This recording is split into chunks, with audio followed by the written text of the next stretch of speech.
So when I imagine this gives you a huge in fact, I know it gives you a really good capacity for helping people in when they're in their story.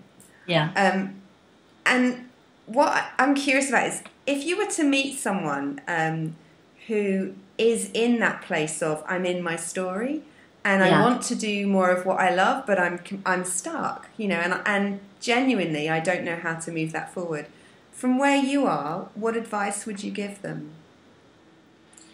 Well, it's pretty much all I do now is at that place, who are stuck at the edge of something in their own lives that they're trying to build and are not aware that they're in a story about why they can't get there. The stuck is a story. Yeah. The edge is a story.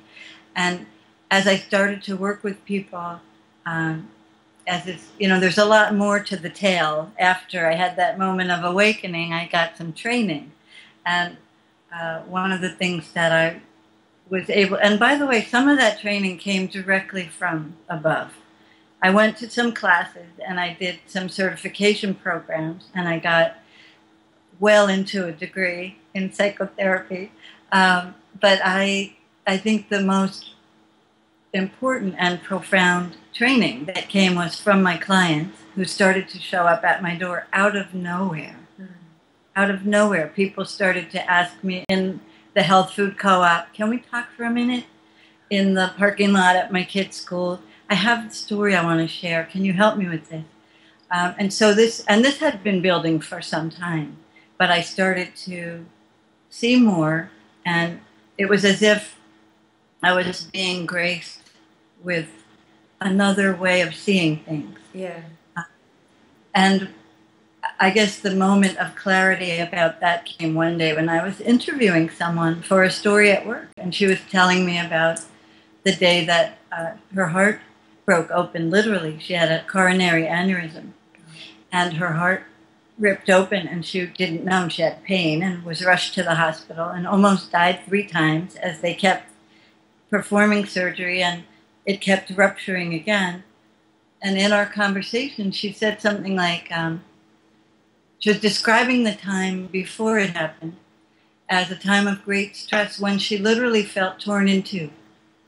And I saw in that moment this little window of awareness opened up, and it literally opened up above my right eye, about 10 inches, 6 to 10 inches away from my head. This little window of awareness where I now see symbolic patterns in people's stories.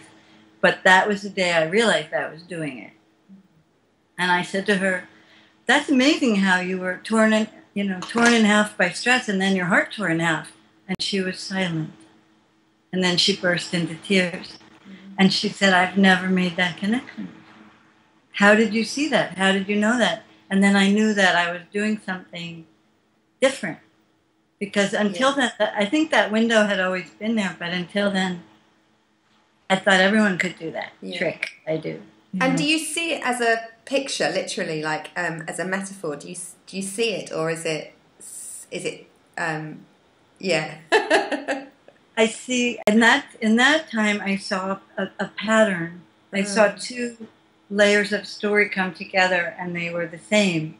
And I can't describe it other than I think what I'm actually seeing, probably if I could paint it, would probably come out looking like the code in the Matrix. Yeah. When Neo can see the Matrix, the green squiggly line. Yeah. That's what the world looks like to me when I'm working with a client.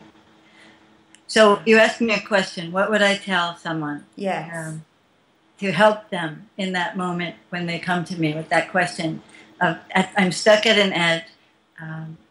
The first thing I would do is say, well, you're at an edge and you're in a story. And we would talk about, what the psyche does to organize our lives for us. It tells stories. Yeah. That's the way our entire awareness is built of stories. And when we become aware of that, and we begin to develop what I call mountaintop perspective. An old teacher of mine called it third point perspective. I stole it from him. It's mountaintop perspective where you come away, you lift away from the story, from polarity of he said, she said, or yes, no, or I have this choice or that one, and you lift off from the idea of a world of duality where you only have one way to go or the other, to this third place, this mountaintop, where you're looking down on the entire thing and you say, oh, not only do I have infinite choices between A and B, because there's a whole line there, like they teach you in geometry, there's a line between every 2 points with infinite points between. Not only do I have infinite choices here, so I could go A1, A2, A3, B4, it doesn't just never end. Not only that, but this line, this choice, AB, is just one of an infinite number of lines, of stories that I could tell about this. And the minute I can help people get up above their story and start to see it as a story, this opening, like I had in the driveway, where they, oh, wait, I could tell another story, which is all my work. All my work is about that. Yeah, the word narrator comes up to me as you're talking. It's almost, does that make sense? Yes, I said. Yes. An eraser with the pen or pencil on the other end, you can draw in the new story. Yeah, exactly. Because that's the second part, of course, is that, you erase the old story, and as you do, you're going to panic. I have no story. Yeah. If you erase the old story, then what do you live out of? If you take away the truth, or, how it is, how do you live, right? Yeah. And that can be kind of scary. Yeah. So try that. So we build the new story first, and then we shift into that. It's fantastic. And the old story becomes, oh, that's the old story I used to tell. We don't have to destroy it. We don't have to turn our lives inside out and upside down. Yeah. We just shift into the new story. It's safe and easy. Yeah, and we don't have to be regretful about the fact that old story happens. We can embrace it. Yeah, because it taught us so much. Yeah. It brought us. Yeah. There's something in my when you kind of you talked about your ability to be able to do the mountaintop perspective. Have there been times when you've been scared of your gift and No. That's so cool. No. That's really cool. No. I've been afraid to say what I see. Right. Sure. Because that would mean standing at the center of the self. Yes. And speaking from empowerment and saying, I see this. I know this is true. And owning that. And owning myself as someone who sees. And that took a while. Yeah. It took a while for me to own that. I'm just coming out now, actually. And we're so glad. Yeah, it's not easy. It's not easy to own that. Whatever your gift is, whatever your particular, and by gift I mean the something that each of us is born to bring to the world. Yeah. Right? This sort of treasure that we hold at the center of our hearts that we want so much to give. That particular gift can often feel like the most risky edge to cross of all, right? Definitely. Yeah, and for that, it all it takes is time.